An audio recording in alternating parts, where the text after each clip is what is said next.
You ever get sold on something that just sounds like magic? Well, that happened to us. A few years ago, we purchased a SIEM.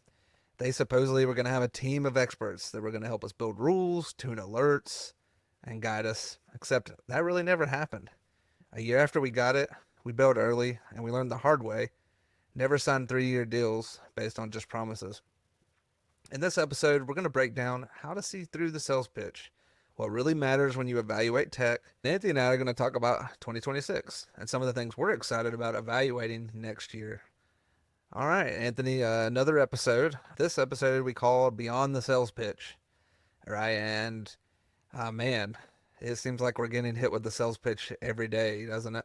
I probably ignore 50 calls a week. Yeah, I can't imagine. I wonder what the ratio is. Do you figure what you think the ratio is for the amount of calls someone has to make cold calling before they get someone to just listen to their 15 minutes? Yeah, I don't know. I don't know what it is. It's got to be pretty bleak.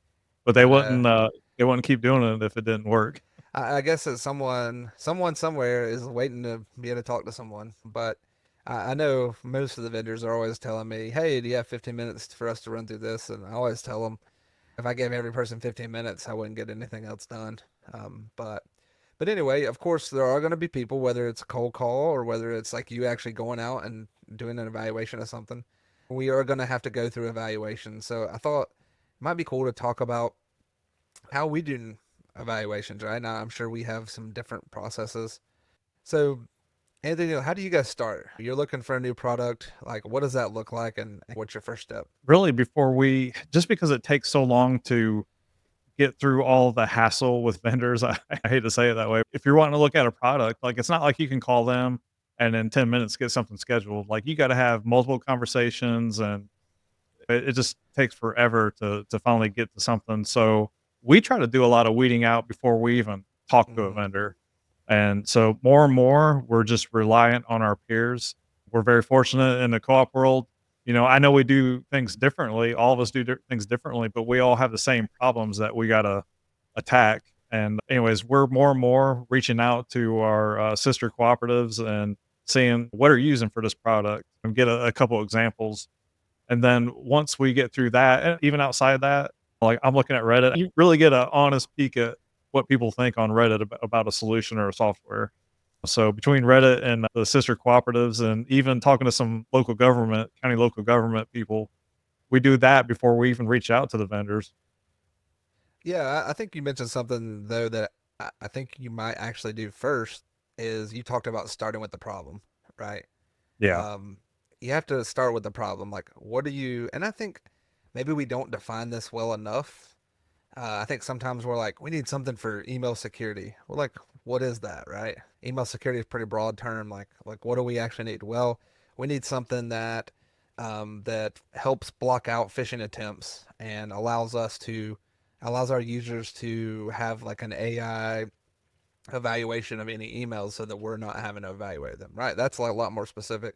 Yeah. And I think that's something we sometimes struggle with is we just go into it like, hey, we need this tool in kind of a very broad way. But I think the times we've done a really good job of evaluation is the times where we wrote down like exactly what our problems were. It's like we had this, we had this, we had this, and then we could take that into those research discussions, whether that's online or others. Um, I'm bad about this. I don't know if you're bad about this, but man, those demos are snazzy sometimes, aren't they? Yeah, you can go down a rabbit hole and see a whole lot of things that, you didn't even think about. Yeah, maybe just because it's the flashy new thing, but sometimes when I'm watching, I'm like, oh man, that's cool. And before the end of the demo, sometimes I'm like, the things that I remember from the demo aren't the things that actually potentially have to do with our problem, right? Like, yeah, this thing helps us solve our problem, but I'm really focused on these two things that really weren't the main thing that I should have been focusing on as I went through it. So that's something I definitely recommend is to write down all the things that you need and use that as your filter in the demo, and also use it to help steer the vendors during the demo. Right? You do want to learn about the whole product, but if they get hung up on one particular thing, you can kind of be like, hey, we like that, that's neat, but we want to hear more about this particular thing because that's it's kind of the main thing we're looking for. It's kind of like doing a good prompt in a Hmm. LLM. And that's something we, early on in my years, we would just say, "Hey, we want to look at this product," and kind of leave it at that. And me and you talked about this. A lot of times we're doing demos and there's other departments involved, and you got a lot of people involved. And if you take what everyone makes an hour, you got a lot of money on that call. Hmm. And you're doing the vendor a disservice and yourself a disservice if you don't really give them some insight in what you're looking for. You're not trying to make them waste your time either. Yeah. I mean, if you got that many people in a room, that's like pretty much your first thing you should be writing in. Ideally, before you get the people in the room, let them. I think a lot of times too is people, they're like, okay, we're going to meet to discuss, I don't know, a product that we need. Maybe it's a new outage management system. But they don't give anybody any time to think. They just like let them roll up to the meeting and be like, all right, brainstorming session. And if we don't get it done in this meeting, it's not going on the list. Well, that's a lot of pressure, right?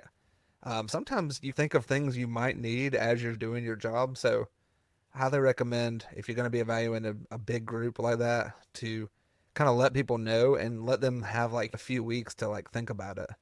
Um, because you're never going to just sit there for like 45 minutes and think of every single thing that needs to go on that list. How do you guys handle? Do you guys vary your process a little bit? You talked about how your process starts, but do you vary it based on like maybe how expensive the product is or how many people it affects? Do you do any like make it more robust in certain areas versus not? Like let's say an email protection product, that's $12,000 a year versus like an AMI system. Do you change your process based on how large the item is or how many people are affected by it? Maybe it's a whole company project versus something just in IT. Oh yeah, that's drastically different. I think there's definitely some common denominators, but so when we're looking at this a small item, and this probably lines up just because of what you're looking at. If you're looking at a small item, a lot of times those items are only going to have a couple of people that even deal with that product anyways. So one example is like Endpoint Central. For that one, we don't have that many people that really are involved with doing the updates and managing workstations and stuff like that. Mhm. So for that, we only had a few people. But like when we did a big evaluation on our core systems, our CIS and our FIS systems. We had we had the senior staff, we had representatives of almost every work group. We held this like big steering committee, and like for that was that took a year to evaluate. We sent people to look at both products at their local conferences. We sent people talking to other co-ops that use their products. And anyways, a huge difference. It depends on the size of the project, but those big items, it's not even just the money, it's the impact that they have. Mm-hmm. And you could look at something that really isn't super costly, but if it has a huge impact on your business, you need to give it the proper attention that it needs. Mm-hmm. And that's going to include multiple eyeballs, and they could be from almost every department. And anyways, yeah, it's quite different. What about you, Tanner? Yeah, I would say we're very similar. Things like if it's a small project, maybe it's just a team of two or three people, right? And then we're going to have an objective list, but maybe we're not going to go through and like score it against that objective list with every single demo. And also, this is based on financial outset as well. If it's something that, for example, our vendors got a new Dell laptop for us to try. Yeah, we're going to take a lot less time with that than we would if we were getting like a new SAN, right? Yeah. Depending on what it is, we try to every single time, if possible, create an objective guide. Sometimes that's like a formal written document. Sometimes that's a matrix. And what we'll typically do is we'll think of like, let's say I'll go back to that SAN example. So if we're getting a new SAN, we think of like what are the most important characteristics of that, like reliability, feature set, maybe speed, right? Support, et cetera, et cetera. And then what we'll do is we'll go and rank those. Like reliability, that needs to be weighted a little heavier. We'll weight that like 40%. Speed, Yeah. we'll weight like 20% maybe. Support 20%, and feature set 20%, right? So then we'll go through as we're looking at all the demos. Well, I mean, as best you can. Obviously, sometimes it's hard to score like reliability, but we'll do the best we can. Like, hey, they've really thought about reliability. There's all these different redundancies and things like that. So, like, we score that higher. And then we might score something else lower. And then a lot of times, especially those higher dollar items, we'll do that and we'll just straight up decide based on that objective list. And that really takes like everybody's feelings out of it or how good the demo was out of it in some ways. And it's been pretty successful for us. Like the last SAM we got, we did that exactly. We got the one that scored the highest, and it's been awesome for us. So I highly recommend if you can doing that objective guide with weights. One thing, and I'm sure you probably handle this, Tanner, but I just want to point it out for those that are listening. So when you're doing those large groups, well, one, like if you're the leader, but you don't want to start with what you think because you're going to heavily sway people on what they come out with. And two, like if you're doing it in documentation, but like we did with the CIS and the FIS migration, I actually interviewed each person individually, and I think some people felt it was weird to do that. Like, why didn't we just get in a big room and kind of talk about it? There's Yeah. going to be some voices that power over others, and anyways, just keep that in mind. If it's a really important item, that one you don't want to lead people in a direction if you're wanting their honest input, and two, you don't want others impacting each other on that. Yeah, and honestly, I think sometimes if it's a large discussion like that, it's best to bring in someone to organize the discussion. Like I would just take yourself out of it if possible. If it is to your point, like a that large project across the whole company. Yeah, it doesn't hurt to use consultant in some ways. Sometimes I feel like people use consultants, they overuse consultants whenever I think they can do a really good job of evaluation on their own. But there are some cases when it's really that larger project that it really is worth bringing one of those in. We talked about demos, and this is a pet peeve of mine. But if for the companies that listen to this podcast, the people that do the demos need to be good at doing the demos. There are people that are not good at doing demos. Please don't put them right out in front doing the demos. There have been a couple times where we had some bad demos that almost tanked a product in our eyes. But this kind of goes to my tip that I wrote down: is if the demo sucks, get someone else to do a demo. To Anthony's point earlier, maybe that's someone at another co-op, or maybe that's just the vendor and say, hey, we really didn't like that demo. Is there someone else that can do a demo? I know, like, we try to be polite, right? We try to be nice, but ultimately it's your money and really the members' money or the customer's money, depending on how your business is structured, that you're spending. And, you want to make sure you get the product for you. So this is not the time to necessarily make the best of friends. You are trying to figure out if this is the product for you. So be firm. Don't be ugly or anything, but be firm. And if you have to ask for another person, do it. The vendors will appreciate that anyways.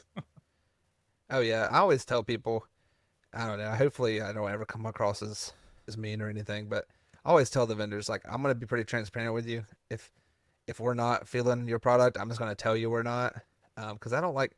There's nothing worse to me than someone that's super super nice and wastes the vendor's time.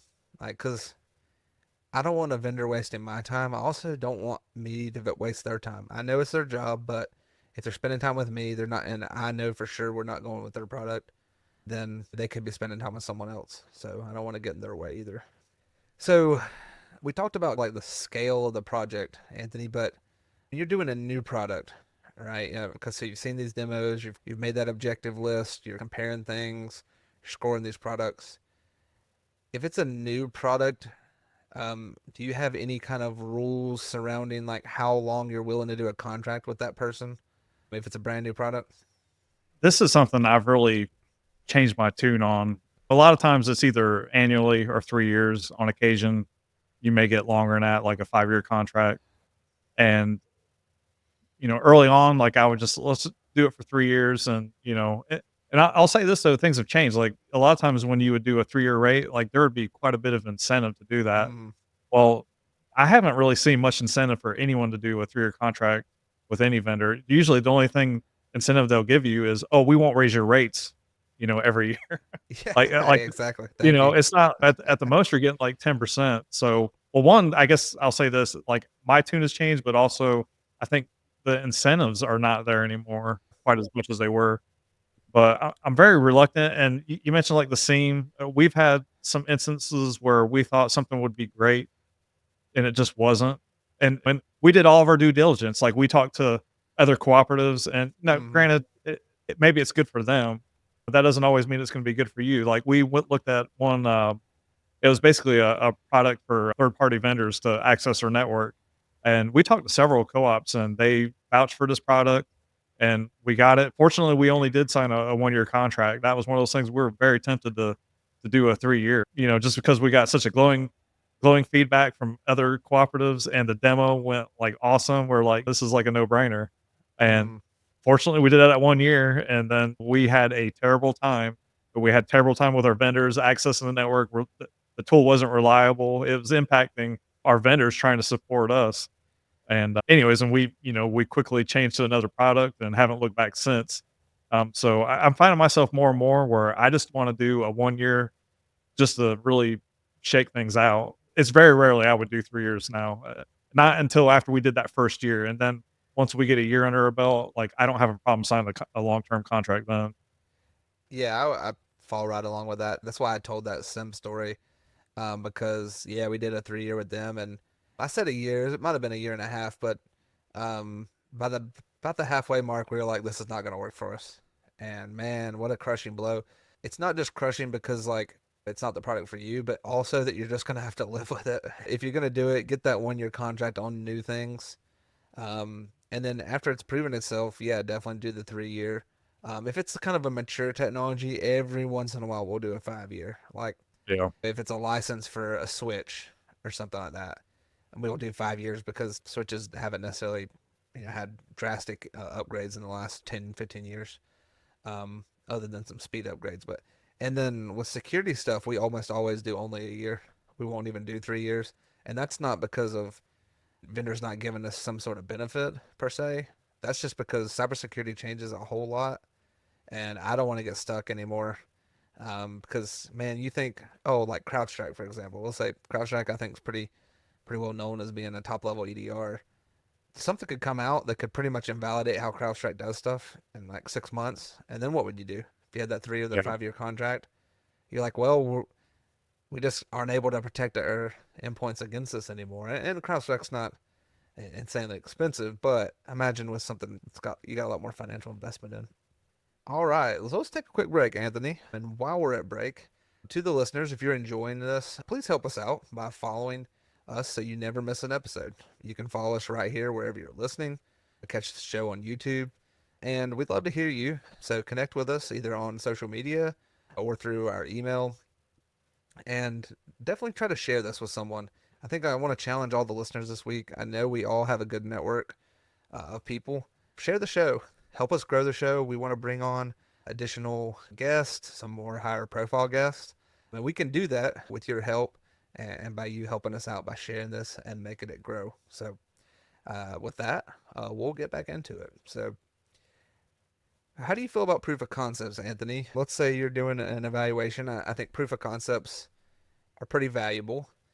Like, how do you determine whether or not you're going to do a proof of concept with a particular product you're evaluating? A lot of times it's even feasible for them. We're getting it just really seems like a lot of things have changed, like I talked about the 3 year incentive, there's not much incentive now, and a lot of times we're talking with vendors and, for them to do a proof of concept, they basically gotta install the product, and that's not feasible. So, well, I guess let me change it. Sometimes we do a proof of concept, and a lot of times we're just doing a pilot, which, I think it's really kinda goes hand in hand. So, Mm-hmm. like, we're gonna talk about our, what we're looking at for 2026, but one is a camera system. We had some cameras that on paper, they look great, on the demo, they look great, but you know how that goes, like, sometimes you get it, it's either it's not reliable or something like that.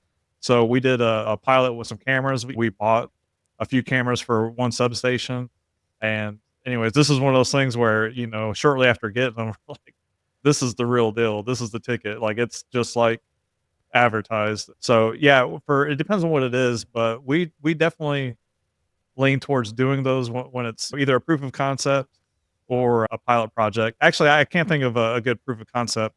So we were using, I guess I'll just name it. Big deal. We were using Tenable vulnerability scanner, and we had a few specific things that we didn't like. It wasn't that we didn't like, that we wanted that they didn't provide. And for Rapid 7, they're like, "Oh yeah, we do all this," and the demo looked good and everything like that. But like, for us to really change, because Tenable is a good product, We want to do a proof of concept. So we did Mm-hmm. that and tested on a few machines and everything that we were looking for. We had two specific wants out of that, and it nailed it in the proof of concept. And a lot of times it's just hard to take for granted what the salesperson's telling you. Is it really going to work on your system? And doing that proof of concept can really let you shake those things out. Yeah, we try to do proof of concepts to your point if they're feasible.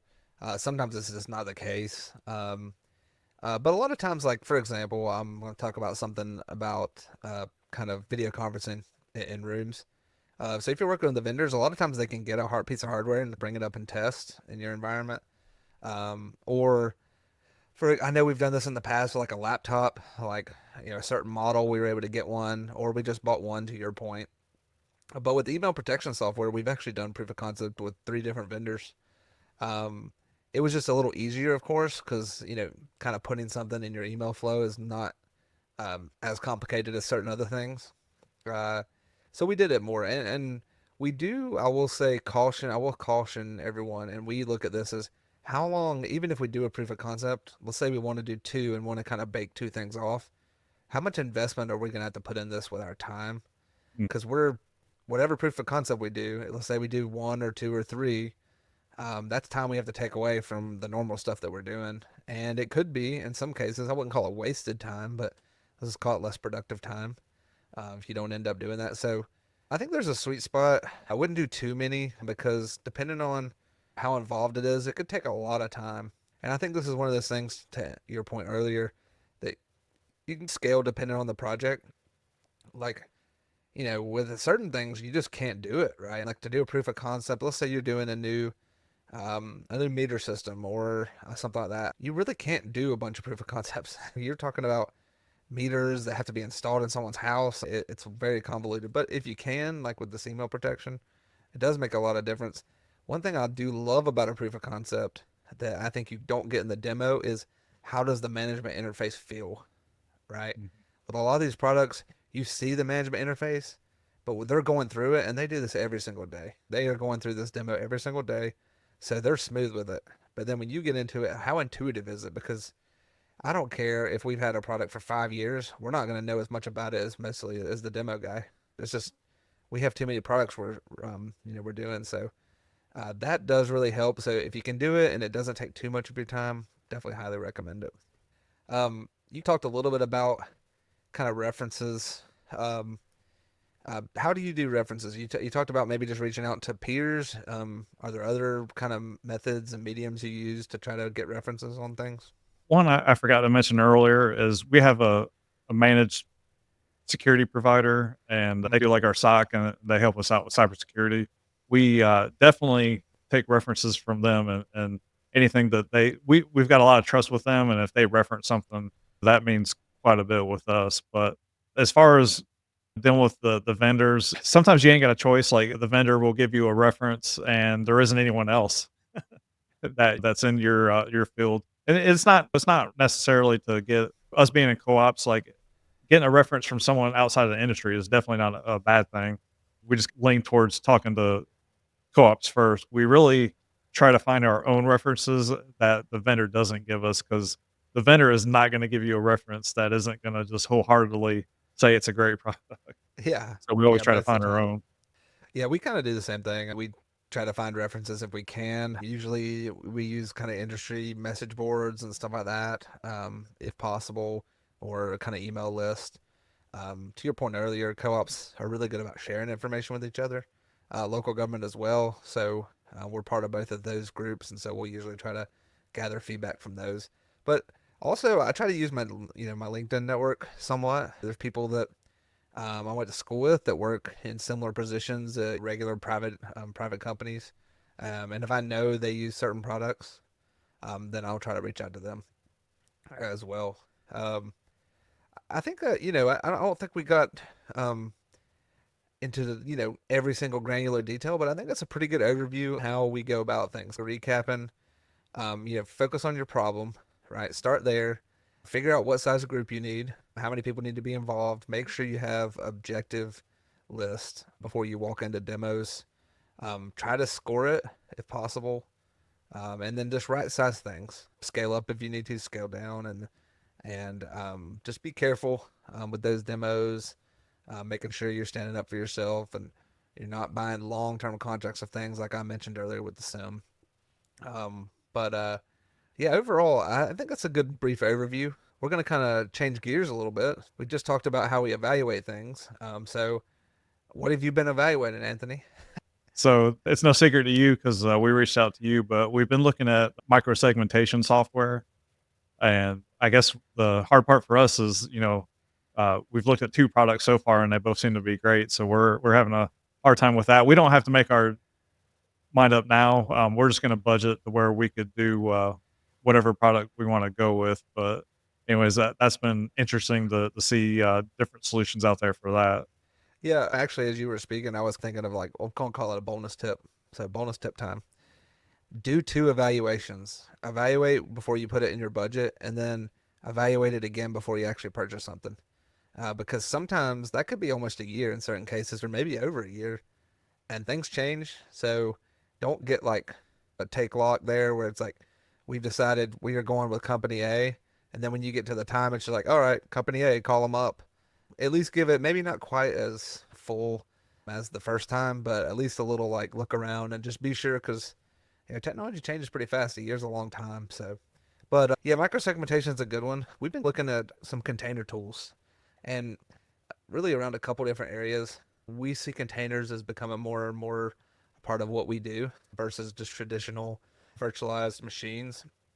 And so containers are unique, and we've been wanting to provide a similar security and let's say recovery kind of thing for containers. We want to make sure just because we're using container, we're not, the security stack we built, we can apply as best we can to those containers. So we've been taking a look at those, some tools, but basically just expansion of tools we have, but just based on containerized workloads.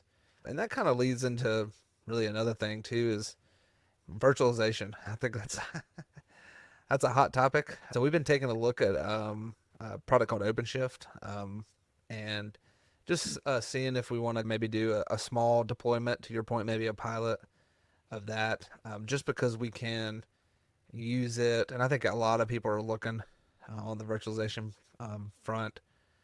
We just like the idea of being able to run containerized workloads and those virtualized machines in the same product.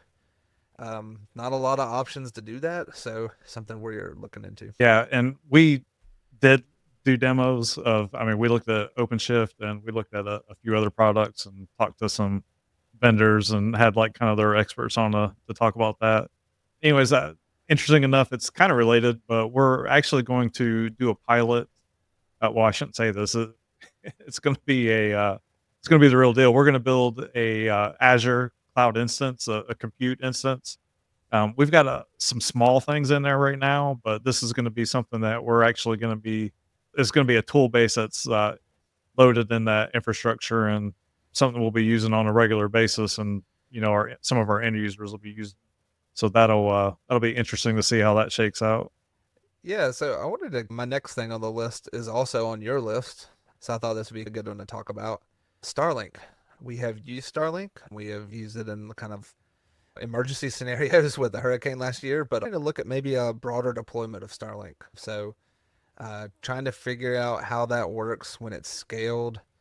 And then as we go to more like vehicular Starlink, I would say like how things get mounted and the shift for us from away from maybe some cellular technology, as we've just seen that it's not reliable. How are you? I know that was on your list as well, or is that something you guys are kind of looking to do something similar on, or?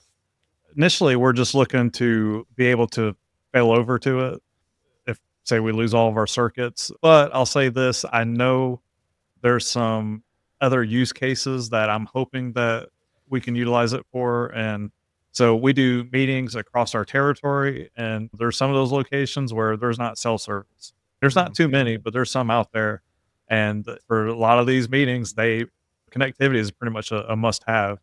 So I'm hoping outside of us, using it for failover services, and that hopefully we can use it for some of these meetings, and that'll help justify. It's not super expensive for these for the equipment and the monthly fees, but that'll help us justify it a little bit more if we can use it for some of these like secondary needs. What about you, Tanner?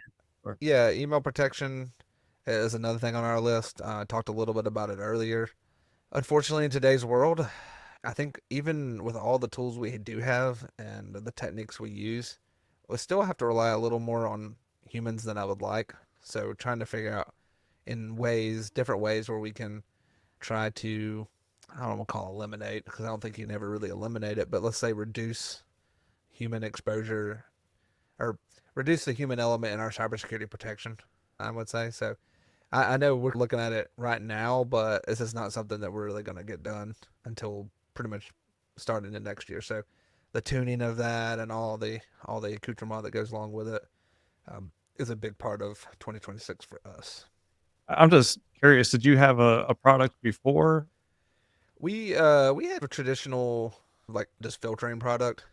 Okay. Um, I would say not bad, but not overly intelligent. Let's say check things against list kind of Mhm. scenario. I saw a little bit of keyword stuff, but nothing that kind of has any intelligence behind it where it's trying to decide whether the email is legit. It's more of a does it have these bad things in it? If it does, it doesn't look at a lot of context if that makes sense.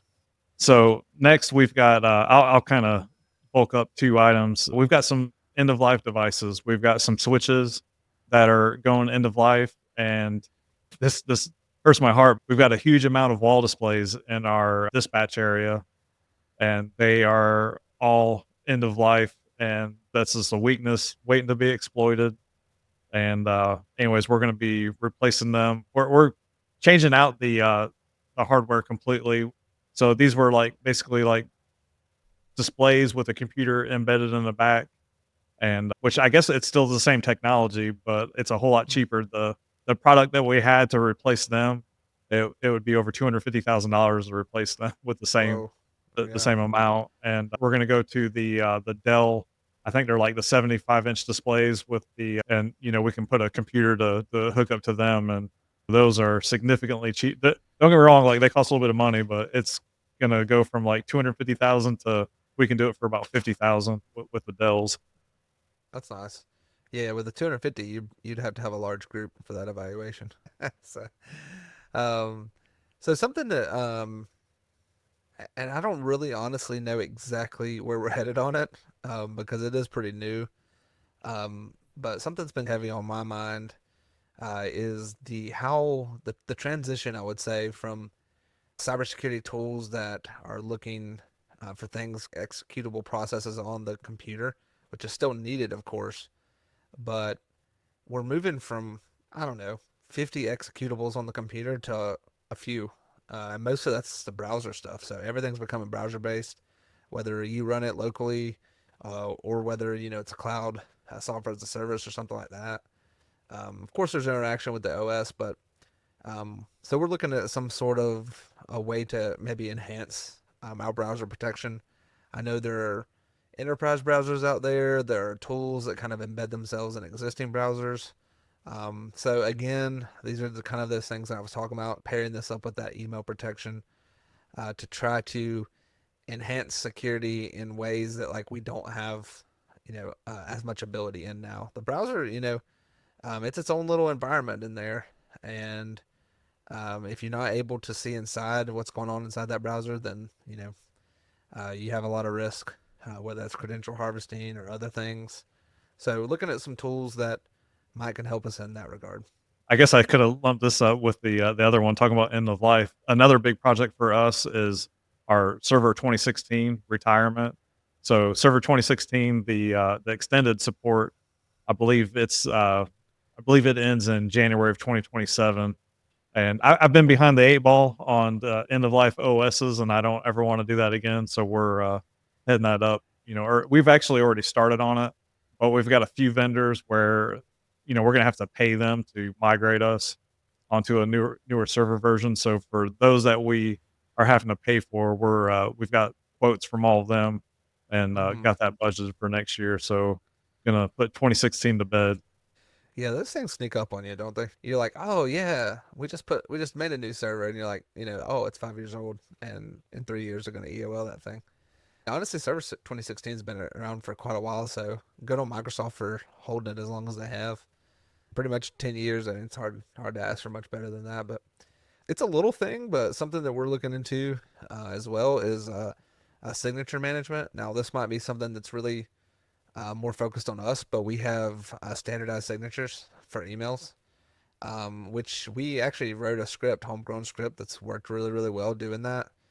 The downside is as Microsoft has transitioned into the new Outlook, it no longer has some of that capability for us to write to, like, let's say local profiles and stuff like that within Outlook. So there are tools that kind of manage signatures at the more of the tenant level. So that's something we're looking into as well. We like to have very standardized signatures. It's a very cosmetic thing, but it's a professional thing as well. And it's something that we've prided ourselves in. Sounds very HR-ish. Yeah, I think initially it might have been. I'm trying to think. It might have been could have been like a marketing thing. I'm not sure. We went through a rebrand. Gosh, it's been probably 8 years ago, 10 years ago now. But when we did that, it was. I love all the signatures I get from vendors, but some of them are pretty wild. And it's like you get one and there's like a butterfly like flying in the background, and then they've got something that looks like they signed the page and a quote to live by and some other stuff, and that was something that kind of got put in place then to Yeah. just and then one nice thing, and I know like you're probably thinking, gosh, taking the creativity away, but the nice thing is you don't have to do it. Like a new employee comes in, everything's already fixed for them. That's not something they have to do. They log on a new computer, there's their signature. They log on a laptop or anywhere else, it's all taken care of. So Yeah, I know I was joking with you. There's honestly, I've seen some issues with people putting things in their signatures, and then we've got the issue coming up where we're I guess I don't want to name it, but there's an entity that we've been involved with, and it's kind of part of our logo, and we're going away from them, and so we got to make sure every single employee removes that from their logo. And if we had a tool like that, that would take a few minutes to make that change across the board. And yeah. unfortunately, it's going to be us plugging away and emailing and hounding people for a solid year to get that done. Oh yeah, yeah. It's been a good tool. Our script has worked really well. It's just um it's just not going to be effective once that new Outlook comes out. you know. I've talked about the next one, but we've got this camera project, and so we've got last year we did the video management system, and we piloted some cameras and radar systems at our substation. We're trying to eliminate false positives, like copper's at a all-time high, or I apologize, it may not be right now, but I know it was really high here lately. And that just when copper prices are high, you get copper theft. And there's also been the shooting of some substations, even in our state in North Carolina. And anyways, physical security's been at our forefront. So we've got we've had a successful pilot. So we're doing a 3-year camera project, and actually next year will be year 2 of that. So really looking forward to that. Yeah, that should be good. It's amazing all the different analytics that run on the cameras nowadays versus before. If you didn't have it in the back end, it didn't work. But now the cameras are pretty powerful themselves. Something we're kind of looking into, and we don't know exactly which vendor we're going to go with, but we have some advanced kind of AI use cases. So we're rolling out what I'm going to just call general AI, and that's going really well. Should be completed here shortly. And so now we're migrating or pivoting to some more advanced use cases. Really want to be able to talk to our data. I think that's a big one, right? It's nice to have a data analytics team, and we have some awesome analysts, but really want to save their time for the more advanced things. So having, like, I'm gonna call it ad hoc, not reporting really, but having an ad hoc AI agent that you can like interact with, that you can ask questions of the data, that is something that we're really excited about. So we're pushing on that. So we'll be looking at a couple different tools related to that. But basically, we want to be able to just ask questions, right? How many people paid by credit card yesterday, for example, and just have a number spit out versus having to do a calculation or run a report. We want to kind of just have this like quick hitting answers for the little things. And it seems like we're always running into those little things. Like maybe it's a vendor that needs it or something. There's always like you just need a quick answer on things, and there's not really a report written for it. Yeah, that's something that we battle with constantly. the new reports. Mm. One thing that's been new to us, and we started doing it 2 years ago. So this will be our third year in 2026, and that is we're actually just leaving some money for R&D. And I say R&D, but it's really focused on process improvement. So I would say within the last rolling 12 months, maybe a little bit longer, we probably are looking at, and sometimes they can be small, sometimes they can be large, but we're looking, I would say, at probably two processes every 2 to 3 months and trying Mm. to transform it. Now, granted, the longer we get into this, the harder it's going to get. The low hanging fruit and we still got several of these, is just paper based processes. And when you got those paper based processes, just having paper involved in itself usually is inefficient. If you got it on paper, you can't report against it. There's just a whole lot of gotchas on that. So we set a certain fund amount, and it's really technically we could use it for anything, but the focus is just the improving processes of our co-ops. And anyways, we're starting to get quite the backload of people. Actually, since we started doing it, it's really catching on, and we actually have a little bit of a backload now on people wanting us to look at certain processes. Yeah, that's we've been going through that for a while, and yeah, once people figure out what's possible, it gets very popular. So good luck with that. You might have to budget some resources in your 2026 plans there. So video conferencing rooms, obviously through the pandemic, video conferencing became a big thing. We've added a lot of rooms into our environment, and they work really really well for like a conference room. There's some larger rooms and larger spaces we'd like maybe a little more specific solution on. Everyone knows it's very hard to cover really well, especially with audio, but also with video, a large space. So having something that really makes you feel like you're there, things like a camera on the presenter in front of the room, a camera back at the room, some more professional mics and some beamforming mics and stuff like that. So we're looking at expanding our team's rooms not only with just the kit-based solutions, but also doing a couple of the larger rooms. And we have a solution now, but it's put together. It's not really. It's something we just picked and pulled the parts from. We want something that's a little more, it's a little more specific to the use case that we have. So that was, I think, the last one on my list. Actually, I got a couple questions on that. Oh, okay. Yeah. One, beam forming mics, is that the ones where is that the one where basically like, you could have an overhead mic and it would point to whoever's talking? Yeah. I'm not an audiophile or audio engineer, but from my understanding, it listens broadly, and then somehow, and I don't know if it does it with software, probably, but somehow if someone starts speaking, it like can tell which direction the person is speaking from, and it can listen the mics better in that direction. And I don't know how to. I'm sure there's some black magic in there. There's probably a really good article out there somewhere that explains how that works, but it really does make a huge difference when you have a room, with like 12, 15, 20 people in it.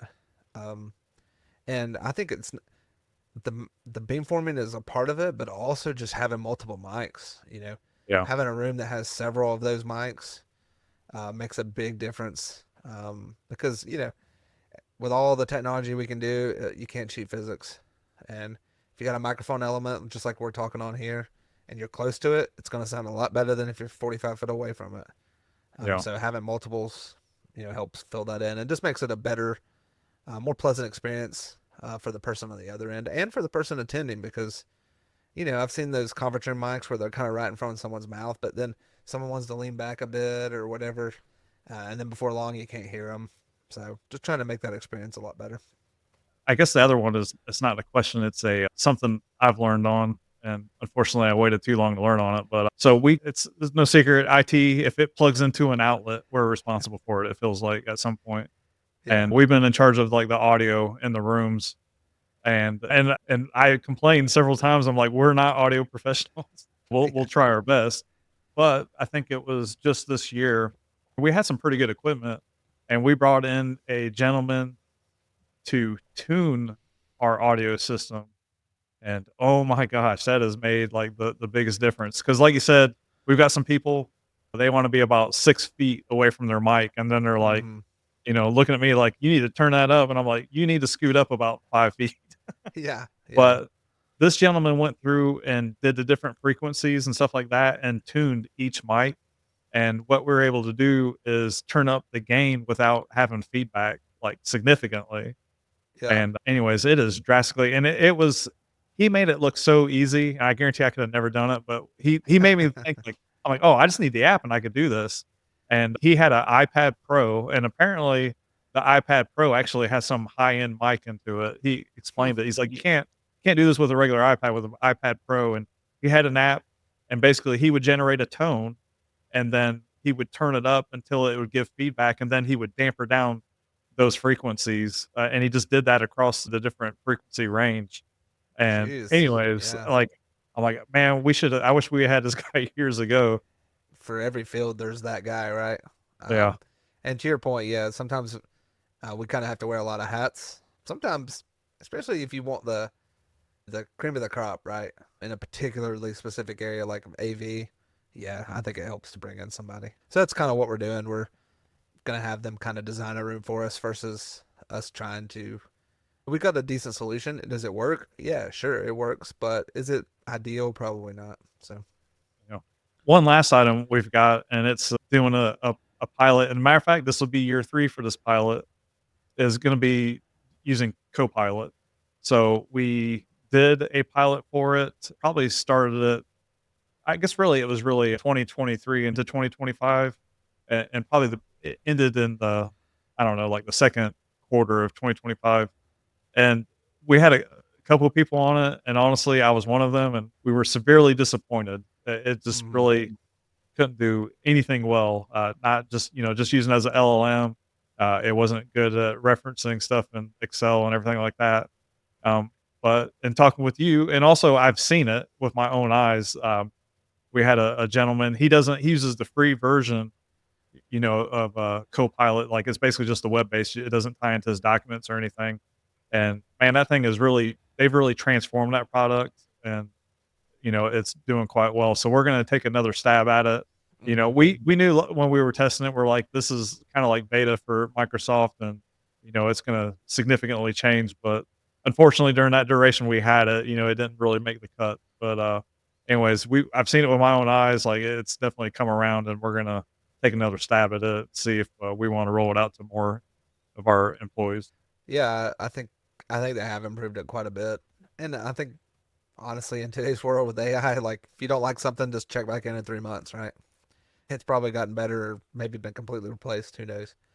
But yeah, I think the big thing for me with Copilot, and that's intriguing for me, is just how they're integrating it into like the 365 stack. So if you're a 365 user, it can be pretty game changing. Obviously, if you use a different suite, then it may not be as much. But I did read something, or maybe I was told this, I can't remember, but the other day that they're going to be integrated into at the OS level in the next version of Windows.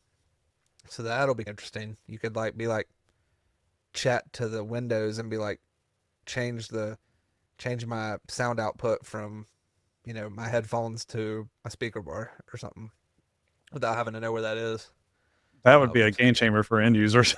yeah, I know, right? I'm thinking for like, oh gosh, like my any of my relatives, like please Windows, please, please soon. But anything like I don't know, like maybe even be able to assume with mics and stuff, maybe even able to speak it, right? Like I print this document. That would be game changing. I feel like so. We'll see where things go.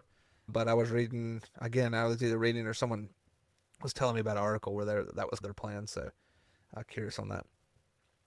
Well, those are our 2026 things. So Anthony, any kind of final thoughts on either the evaluation process that we talked about earlier and how to making sure that you're doing a good job with that, and then or any of the stuff you're looking into for 2026? Just make sure you're including the right people anytime you're evaluating. I know there's always that sweet spot. If you have too many people, it'll slow things down. But depending on how important that project is, how big and small it is, just make sure you got the right people and do your upfront homework with that, and also with the vendor. Make sure you're getting the most out of the demo, and just do your homework, and don't wait till the last minute. Yeah, I think those are. I couldn't have said it better. So we'll just roll with that one. Episode 50, Anthony. It's been an interesting, pretty cool run. I'm trying to think when I joined, maybe episode 13 ish, somewhere around in there. But can't believe we're to 50. Uh, it's pretty Time cool. flies. So it does. I just want to, I guess, in that kind of line of thought, just extra special thanks to all the folks that listen to us on a weekly basis. We really do appreciate each and every one of you. That's why we do it. We hear people that give us comments, and that's what keeps us going. So connect with us. Join the conversation either on social media, or you can always email us. We'd love to hear from you, get good ideas, or just get any feedback. So reach out if that's something you feel like doing. And then until next time, this is Off the Wire. Thank you, everyone.